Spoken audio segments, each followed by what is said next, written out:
Good morning, everybody. Happy Thursday morning. Glad you could join us for Community Connection. We're glad you did because we got some really cool guests today. I'm looking forward to the topic. But this has been Holy Week, right? We're going to move into a pretty special Christian holiday. More morning, important Robert than J. Christmas. Do you need a little thank help you. this morning? Yes, I do. Thank you very much. You have any plans, you and the family? So, I sleep with the pastor. I'm married to him too, but yeah. I've heard that. I've heard that rumor. I have to do everything. So we have Monday, Thursday service tonight. Yeah. We have Good Friday service tomorrow night. And then, of course, there's Easter. So, yeah, we're always busy this week of the year. Yeah. Our family, we called it Resurrection Sunday.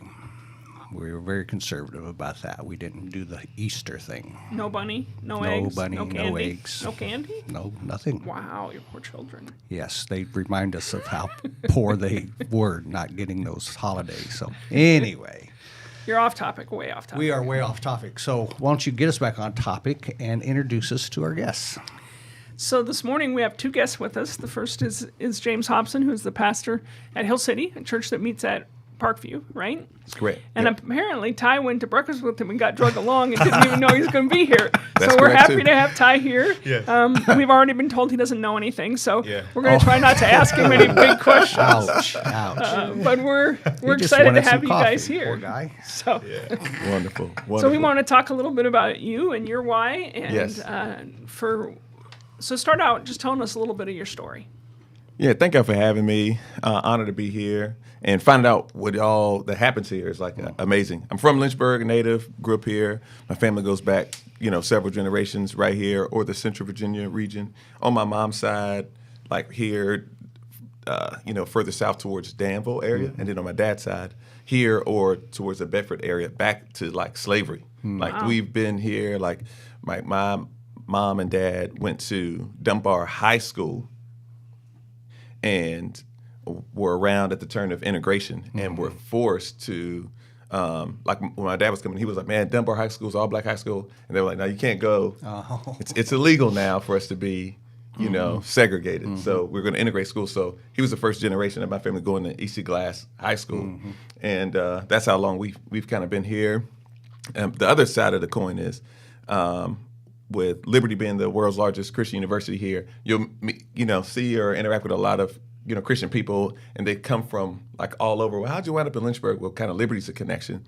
So the other side of my story is I also went to Liberty as well. So it's like I have a Lynchburg world and then a Liberty world, and they're two completely different worlds. Right. They are two different worlds. And so it's kind of like an interesting kind of dynamic.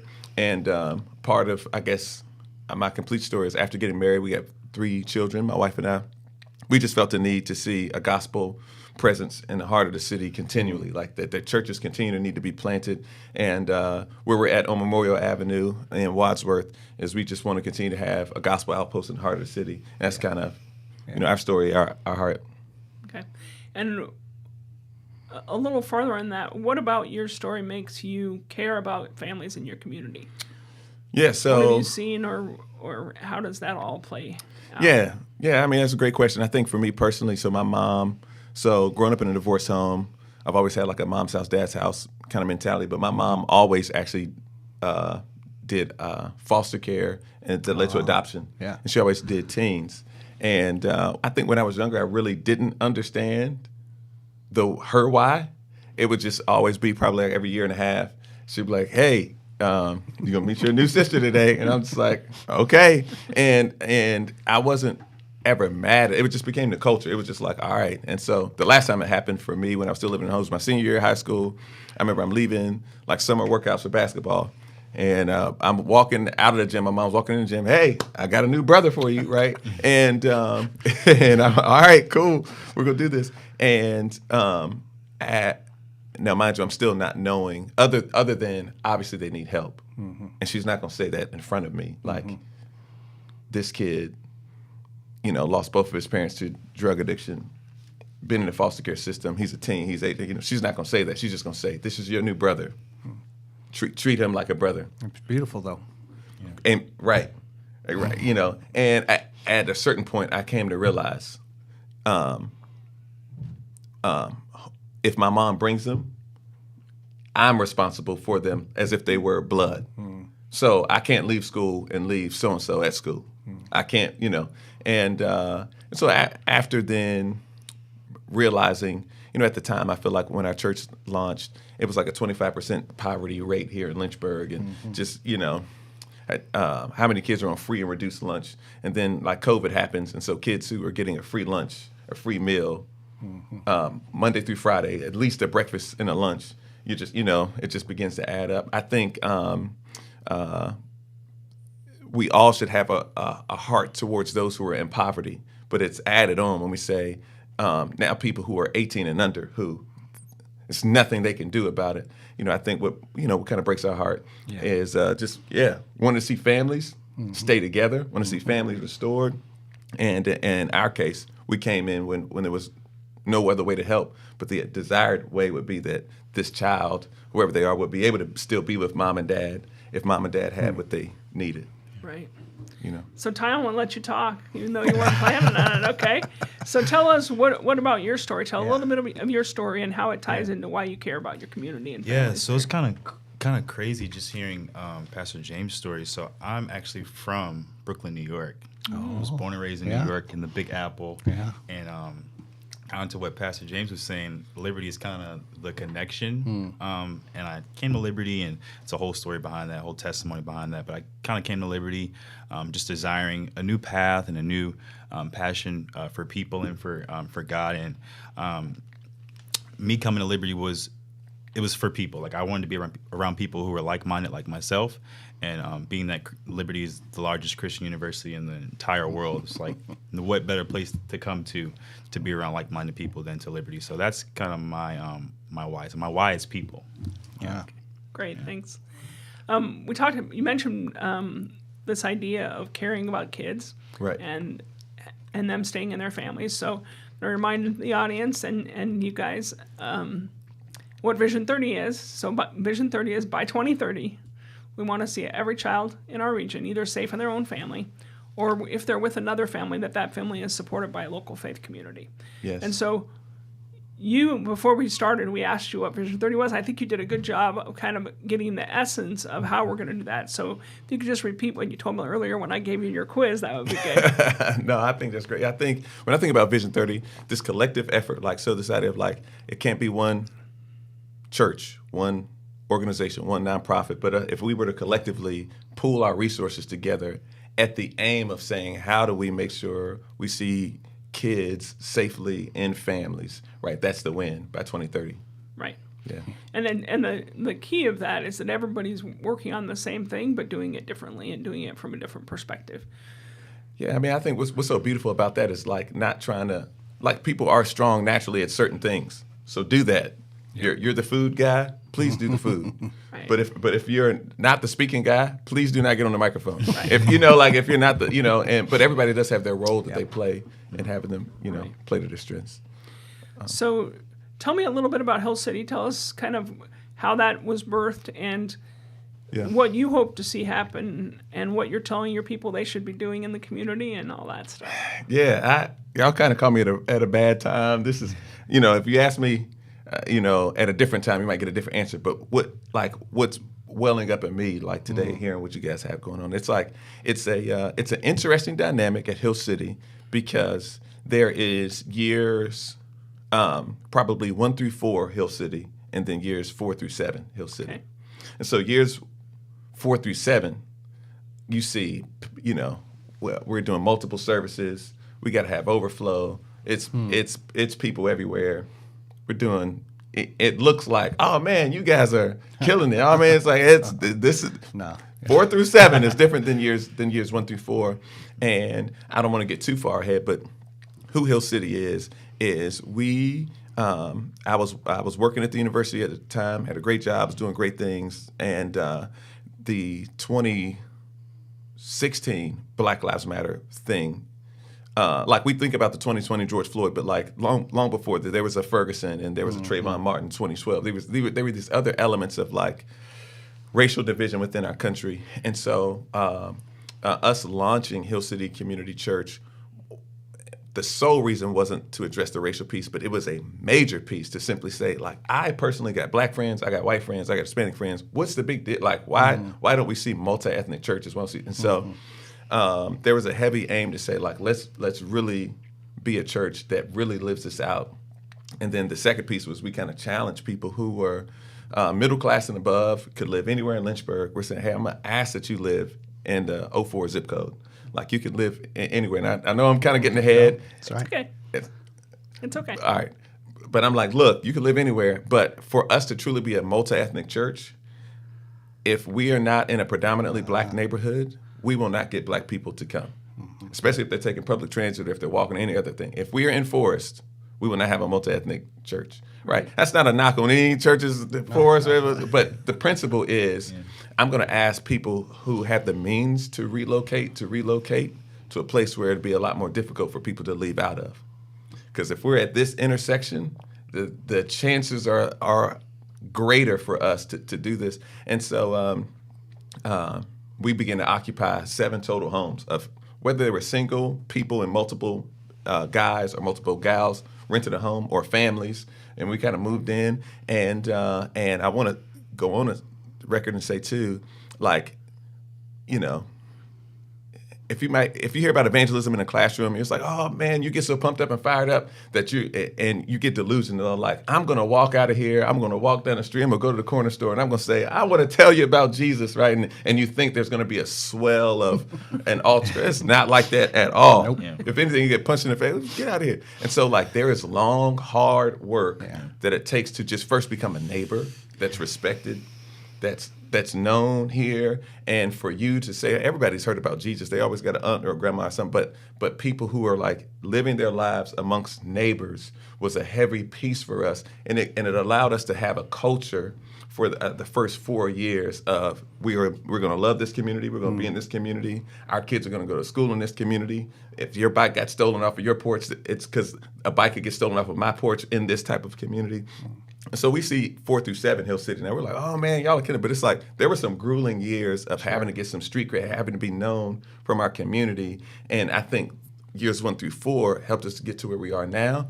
And I say, like, man, I'm nervous saying this or whatever, but I also want to say in years 4 through 7, there are some people at Hill City who don't have years 1 through 4 vision.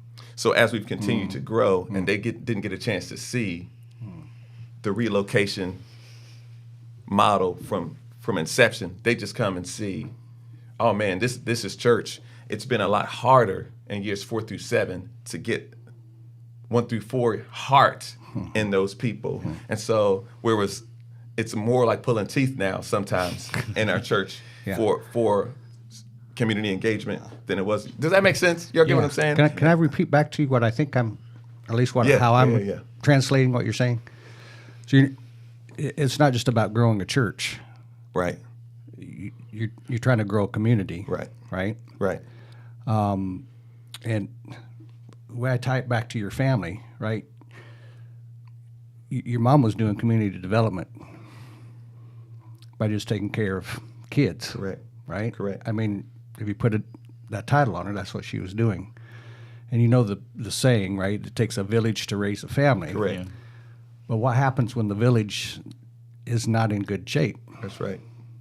Right? That's right. You got to have community. That's right. And there's a book that's titled "It Takes a Church to Raise a Village," and that's where as I'm just hearing your vision. That sounds like your vision. You're Absolutely. the church trying to raise the village so they can take care of a family. Absolutely. Is that right? Absolutely. That's beautiful. Absolutely. Absolutely. Oh, is it time for a commercial? I think so. You think so? The boss says it's time for All a right. commercial. Not the Can we boss. interrupt you? Please, I need to stop talking right there anyway. All right, folks, you know it's camp time, and we need to get kids registered for camp. We need to still get some counselors. So let's take a look at this commercial. I go to school at Liberty, and I'm about to be a senior in their nursing program. I think I love camp for the same reason that I love nursing. I love being with people. I love to make people laugh. Whether it's my patients in the hospital or it's these kids and I'm singing karaoke to them in the cabin. Like, I just want to make them smile. I'm studying psychology, so I'm getting my bachelor's in psychology, and then I hope to get my master's in social work. When I first came here and like the first week just being thrown in, I was like, I don't think I can do this. I really am not sure if I am cut out to be a camp counselor, because that more fun side of me is not something that is a strong suit. I come in pretty serious. Like I came in, I guess, kind of this summer being like, you know, I'm working with kids from hard places. So I need to be the best for them. Like I need to be trained. I need to kind of like have it all together. And I learned that that's not what they need. Because whether I'm having a hard time and someone can just make me laugh or smile, or actually seeing it with a patient or a kid who's been grateful for just laughing. Someone to say, thank you for sitting with me. Thank you for making me smile. Like, that means the world to me. They didn't need me to like have the best energy. They didn't need me to say the right words. They needed me to just love them. And I would give them this much. And for them, it was like some of these kids had never had someone just smile at them, say, you're amazing, you're great. To smile when they smile, to sit with them when they cry, like just to be with them has been the coolest thing ever. The kids that come here, they're the testament. We have parents pick them up at the end of the week and they say, I've never seen them like this, or I've not seen them smile or laugh like this in so long, and they see their kids changed. The Lord leads people to this camp, and He knew before the beginning of the world that we would all sit in a circle and we would all serve these kids this summer. And we're all broken and we're all from different places, we're all flawed, but He hand chose us for this moment.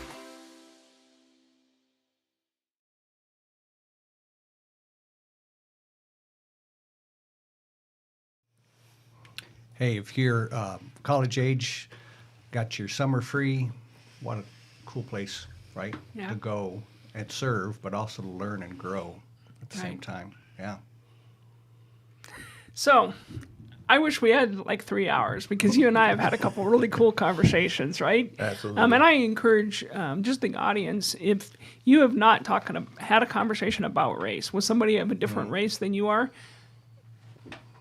shame on you. I mean, I just think there's so much opportunity to really understand. And I know my husband and I have kids of color because we're adopted parents, and we've been told many times that most people who are people of color talk about race a lot, but not necessarily when people who are white are there. And so just stepping into the space and leaning in and asking for perspective and trying to understand and wrestling through the hard stuff, I think, is important. And the first conversation that James and I had was after I came back from the Christian Community Development Association conference, where almost everybody there were people of color, and there were a few white people in the mix, but there was an exception for those people because they were people who were living in the neighborhoods with people intentionally. And I came back knowing that the 3 R's of Christian community development are relocation, reconciliation, and redistribution of resources. And so I knew all that, and I started looking for people in Lynchburg who were doing it, because all the people that were at this conference were people from Detroit and LA and Philly and New York, Yeah, right? there you go. And they're there living in the neighborhoods doing this work, and I'm thinking, Lynchburg needs this. Who's doing it? And I came back and I couldn't find people. I mean, we did a lot of research to find out who are the African American pastors who live in the neighborhoods they serve. They don't. They drive in, right? Who are the people who are willing to relocate? And so when I found out that James had that mission for Hill City, it was like I finally found somebody we can talk about this with. Yeah. And so tell me a little bit more about how you're living out those principles, even though I don't know that you knew about them until we talked. But Correct. But what are some ways that Hill City is using this? Because when I came back from that conference, I knew that without that piece, we weren't going to reach Vision 30. Without people really getting involved in neighborhoods to make a difference, we weren't going to get there. So how is Hill City kind of doing some of those things? Yeah, I think that when you ask a family to make a move, you could live anywhere. I mean, you're making money, making great, you're doing well, and we say, hey, like, would you consider moving into this particular neighborhood, right? Adopting this neighborhood, right? For the sake of something greater than just simply I could live anywhere. I think it's a vision shift type of conversation. It's like, hey, like, and people ask questions that they should ask. Man, is it safe? Am I gonna be okay? Like just nerve, just concern. But I think if we were to, so I have a missions degree for my seminary. If we were to talk about going to China, right, and we're going to share the gospel in China, there are several things that would take place. All right, there's going to be a language barrier. There are going to be years in which I need to learn these different cultural things. There are ways in which I need to, I got to change my job, all these type of things. And there'd be a zeal, excitement, a level to learn and invest, all these type of things. But to cross a culture and to deliver a gospel across cultural lines. In America, however, like we think because we all speak English, we're of the same culture, right? And so when I'm talking to people about relocating, it's a missions type of conversation. It's like you're going to cross a people group line.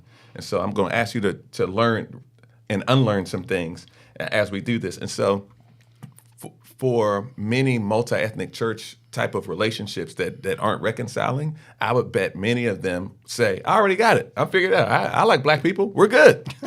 We're good. And then you're going to head into a train wreck of a situation. And within 3 months, there's going to be some major cultural thing. But if we were to talk about China and going across, it's like, oh, it's a different language. It's a different cultural custom. They right. But we all speak English. We're good. I don't need to do any reconciling work. I don't need to read any books.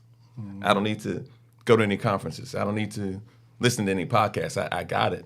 And so I, on the front end, have asked, several families, and some say, I don't think it's the time for us. And that's okay. We get that. But for other families, hey, I think I want in. I want to buy in. And we'll actually move into neighborhoods and move in. And they'll begin to see God in different ways, in very rich ways through this new, neighborhood move. And for me and my family in particular, at Hill City Community Church, we never financially have had the luxury of just being full-time at the church. So I've always had to work another job. And so now time is an issue, right? I don't have 40. I spend 40 hours a week at my 9 to 5 and plus church and plus. Wow. So,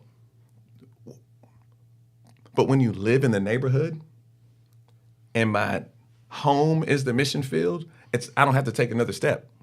Like, I don't have to be like, oh, on Saturday, I got to add something else to the plate, or on this day. It's like, hey, when I live mission field, just like as if I were in China. I'm not trying to wear my missionary hat now. I'm here.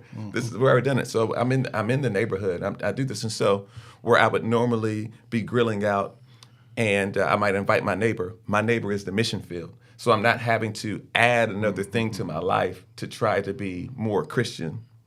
This is who I am, and I've moved. Does this make sense? Mm-hmm. I'll stop. I feel like I'm talking a lot. I'm a Paul. That's why you're here to talk a lot. If we were going to talk a lot, we wouldn't have had you. I got you. I always think it's interesting when people ask the question, "Is it going to be safe?" Because if you look at all the words of Jesus, he never said, "Be safe." Mm-hmm. I mean, that's some of our parting words, right? That's good. When somebody leaves on a trip or they're going home or whatever, hey, be safe. Jesus never said be safe, right? That's because he said, things like take up your cross, and he said things like, if you want to share in my glory, you got to share in my suffering. Right. That's not be safe, right? Absolutely. And I think too, people applaud and laud people who are willing to go to an unsafe place overseas. Right. Then you're a hero. Right. But if you move into the neighborhood, you're not even leaving Lynchburg. What is it? That's Correct. Not a big deal. Absolutely. And it is a big deal. And it is a big deal. Yeah, it's not. I mean, we here in Lynchburg, we need more average Christians, right? Because it's not sexy to say like, I moved to downtown Lynchburg. It's like, but it's not, China. It's not something glorious. It's not something that's to write home about. But it's actually glorifying unto the kingdom, and it's work that we're called to do. And we call people to that. And we at Hill City, this is now year 4 through 7. I'm realizing we need to continue to call people to that. We have to regularly cast this vision. Yeah. And my 1 through 4 group is like, we heard this, but it's like, hey, but 4 through 7 has not. So we got to go back to the drawing board of inviting people to continue to invest in the city and to continue to be rooted in neighborhoods here, because this is the work that we're called to do. Yeah. And then secondly, for people who are mission-minded on an international scale, I would challenge them, man, if you aren't willing to relocate now, what makes you think you're going to be willing to relocate then? Mm-hmm. Right? Because you go to China, man, then the language issue, and then what's going to stop you from continuing to gravitate towards Americans and English speakers? Because it's just more comfortable, it's just safer, and why not challenge yourself right now? Right? All right, what can I do? How can I engage, and how can I invest? Not as making people service projects, but actually getting to where I'm reconciled and in meaningful relationships with people who are different than I am.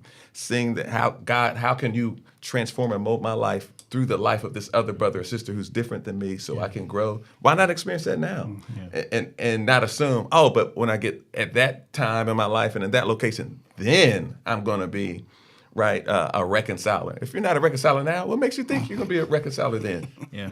Right? So nobody wants to hear the stuff you're saying, just so you know. I'm sorry. Because it's hard, right? I mean, nobody wants to hear stuff that's that hard. And I've said this to you before in our conversations, that I get very troubled by the fact that 21% of the kids in Lynchburg live in poverty, when there's probably more churches here than anywhere. Correct. When we have the school on the hill. Correct. And how does that not bother people to know that fact? But I want to ask one more question before we close. As you're living in your neighborhood, what do you see are some of the biggest needs that people have? And how can somebody like me do something about that? Man, we're living, and what's crazy is our neighborhood is changing quite a bit. Victoria Avenue in Rivermont is just over the bridge from downtown Lynchburg, and the wealth that's hit and the gentrification that's hit downtown is now creeping up, and so you can only buy and flip a house if you make a profit, and the only place that's profitable are lower income places. So what's crazy is the home that we purchased when we launched the church, once we sell it, we won't be able to afford to live in our old neighborhood. I was going to ask a question about gentrification, right?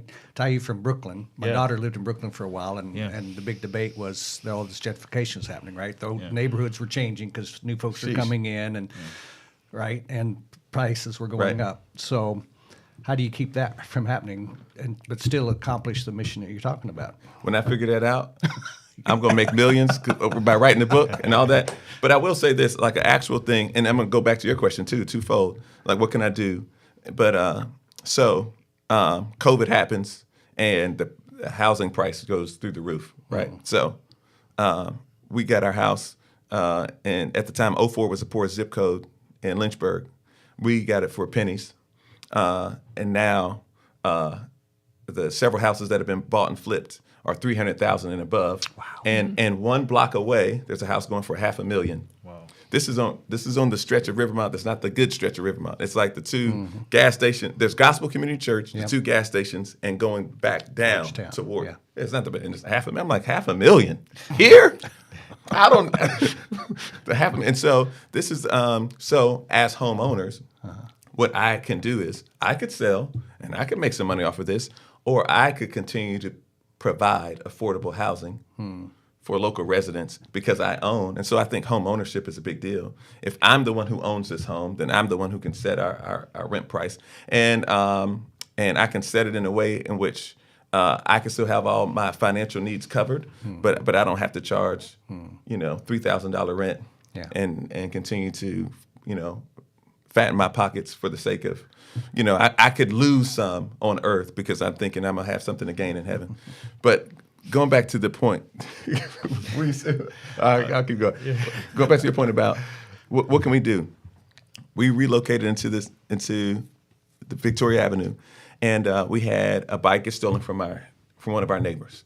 And so I come out of my house, I don't know, it's maybe 4 or 5 on a Friday or Saturday, something like that.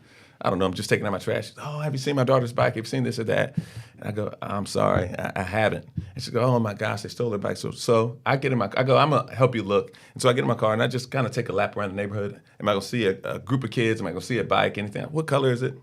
So I go, I may be gone somewhere between 7 to 15 minutes. I just kind of slowly drive around. I don't find anything. I don't see anything. And anyway, I get back to her. I'm like, I'm so sorry. I got nothing to offer you. Man, she gives me the biggest hug. Oh my gosh, like I can't. Guys, my neighbor went looking for my car. Oh my gosh, my neighbor this, my neighbor that. Joy, it's full joy, right? And I'm not gonna curse, but she said, you give a D word, you give a D, right? It's just like what. And what was crazy for me is she didn't care that she had found the bike. Yeah. She cared that there was a neighbor who equally cared that her bike was stolen. Right. And so for me, I'm like, I got no good news for you. I'm sorry. But to her, good news was you cared enough, even though it wasn't yours, to do something about it. I don't think it has to be that we're some crazy hero. I couldn't do anything. I couldn't find the bike, nor did I offer to buy her a new bike. But the fact that I cared enough to say, hey, I'm going to look out for you, and I get nothing in return, just out of the kindness of my heart. What Christ has called us to do was more than enough. Wow, that's good. Yeah. So as we wrap up, Pastor, look at the camera, invite folks to come check you out at Hill City Church, right? Absolutely. Right? Yep. But Right. also challenge them to have the mission of the 1 to 4 years when they come looking Amen. at this, right? Don't get Amen. caught up in Amen. just another growing church. Correct. Right? You don't need more members. Correct. You need Correct. more missionaries. We need more missionary. Come on. Hey, So say- I want to tell you, you look at it, you keep on saying, you keep on going, you keep preaching. No, thank you for tuning in. Thank you for checking us out. Hill City Community Church. We meet at 2420 Memorial Avenue. This is on Memorial in Wadsworth at the Parkview Community Mission Building where they're doing the feeding. We do 2 services at 9 and 11 a.m. And as my brother just said, we are looking for people who would join us on the mission field. Of course, Sunday is awesome, but if you think Sunday's the best part, you're really missing out, right? Yeah. Really get involved and know our communities, really get involved and know our neighborhoods and get plugged in, relocate. Maybe you're already in the 0401 zip code, maybe you're already in the heart of the city. Just continue to invite your neighbors to worship with us, and we'll continue to have people from our body sent to the mission field right where you are. And so we're also in the process of looking for a new church home. We love where we're at, and we want to stay in our neighborhood, but we've outgrown our space. So also, if you know of any buildings, there's things going on. We also Shameless appreciate plug. that. And yeah, so All right. Thanks, James. Thank Thanks, you. Ty. Thank you for having me. Hey, I told you it was going to be good, and I know that you were blessed by this. You know, not everybody can go on the mission field. But those folks who go to the mission field are there because somebody is helping them get there. Correct. Right? So there's other ways that you can support this. And, Yeah. and you heard about some needs. Correct. Right? So resources, prayer, other things. Think of them just as missionaries. Get involved, sign up. right. Right? So thanks for joining. We'll see you next Thursday on Community Connection. Nobody gets to choose their family. If a person is fortunate enough to be born into a healthy family, then life can be much like floating down a smooth, gentle river in the summertime. But an unhealthy family is like a dangerous river, filled with rocks, debris, and fast-moving water. This river swiftly leads to the steep waterfall of adulthood, tragically forming a new river of dysfunction. Even if you aren't born into an unhealthy river, there are many streams that cause a person to get there. But there is only one way to get out, and that is through a meaningful relationship. Across our region, there are many agencies, churches, and families who are devoted to helping children escape from unhealthy rivers. Some feel their role is to wade in and rescue children. They foster, adopt, or provide safe families. Others stand by the river and support the rescuers by providing what they need. Still, others are upstream and stand in the gap to keep children from ending up in the negative situations.